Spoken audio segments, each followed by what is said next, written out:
మొన్న మాట్లాడుతూ 36 మందిని చంపేశారని ఢిల్లీకి పోయి ధర్నాలు చేశారు. మేము అసెంబ్లీ అడిగాం, ఆ 36 పేర్లు ఇవ్వండి. 36 మంది చంపేసి ఎఫ్ఐఆర్ ఉంటుంది కదా, ఎఫ్ఐఆర్ ఇవ్వండి, నేను యాక్షన్ తీసుకుంటా. ఇంతవరకు ఇవ్వాలి. అంటే రాజకీయాలు కూడా మారాయి. ఆ విషయం మీరు గుర్తుపెట్టుకోవాలి.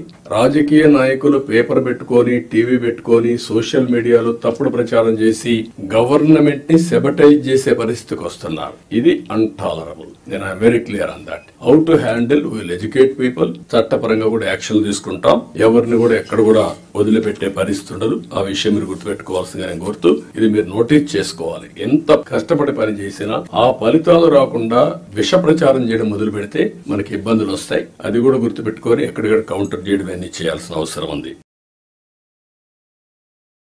ఎక్కడికక్కడ సింపుల్ గవర్నెన్స్ ఉండాలి, ఎఫెక్టివ్ గవర్నమెంట్ ఉండాలి. Simple government, very simple. నేను అందుకే మొన్న వచ్చినప్పుడు చెప్పాను, నేను వచ్చినప్పుడు పరదాలు కట్టడం, చెట్లు నరికేయడం, రెడ్ కార్పెట్లు వేయడం, స్కూల్స్ క్లోజ్ చేయడం, బలవంతంగా మొబిలైజ్ చేయడం, నేను పోతూ ఉంటే మనుషులందరూ నిలబెట్టేయడం ఒక అర్ధగంట. This are all not required. మేము కూడా మాకు ఒక హోదా వచ్చింది ప్రజలకు సేవ చేయడానికి. ఆ సర్వీస్ చేయడంలో ప్రజలకు ఇన్కన్వీనియన్స్ కలిగించడం కరెక్ట్ కాదు. నేను పోలీసులు కూడా పదే పదే చెప్పాను, అది తూచా తప్పకుండా పాటిస్తాం.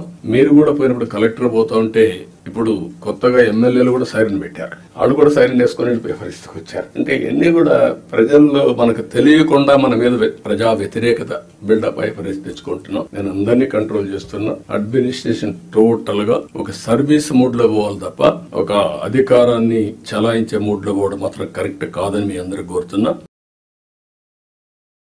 మీరు కలెక్టర్స్ అనేవాళ్ళు ఓన్లీ ఆఫీస్ లో కూర్చోవడం కాదు, ఫీల్డ్ విజిట్స్ ఉండాలి, రిమోట్ ఏరియాలో ఉండాలి, వెళ్ళాలి. అది ఎప్పుడు తర్వాత కూడా భావితరాలు మాట్లాడుకుంటారు, పలానప్పుడు పలానా కలెక్టర్ మా ఊరికి వచ్చారు అనేది దే విల్ రీకలెక్ట్. అయితే అదే పనిగా మీరు రెండు బ్యాలెన్సింగ్ ఉండాలి. మళ్ళీ నేను ఊర్లో తిరుగుతానంటే కూడా ప్రాబ్లం వస్తుంది. కానీ ఫస్ట్ హ్యాండ్ ఇన్ఫర్మేషన్, క్షేత్రస్థాయిలో ఏం జరుగుతుందో తెలుసుకోవాలంటే మీరు వెళ్లాల్సిన అవసరం ఉంది. ఇది కూడా మీరు గుర్తుపెట్టుకోవాల్సింది నేను కోరుతున్నా. ఒక కలెక్టర్సే కాదు, మినిస్టర్స్, ఇక్కడుండే senior secretaries, head of the departments, ప్రతి ఒక్కరికి కూడా ఫీల్డ్ అసెస్మెంట్ మీకు ఉండాలి. క్షేత్రస్థాయిలో మీరు చూసి వచ్చినప్పుడు మీకు వచ్చే ఆలోచనలు, మీ విధానం టోటల్ గా మార్పు వస్తుంది. అవన్నీ కూడా మీరు గుర్తుపెట్టుకోవాల్సిందిగా చేస్తారని చెప్పి నేను ఆశిస్తున్నా. పెద్ద పెద్ద సభలొద్దు, గ్రామంలో పోతే వాళ్లే వస్తారు, వాళ్ళతో ఇంటరాక్ట్ కండి, పర్సనల్ గా ఇన్స్పెక్ట్ చేయండి. నేను కూడా ఇది అయిన తర్వాత ఆకస్మిక తనిఖీలకు వస్తున్నా.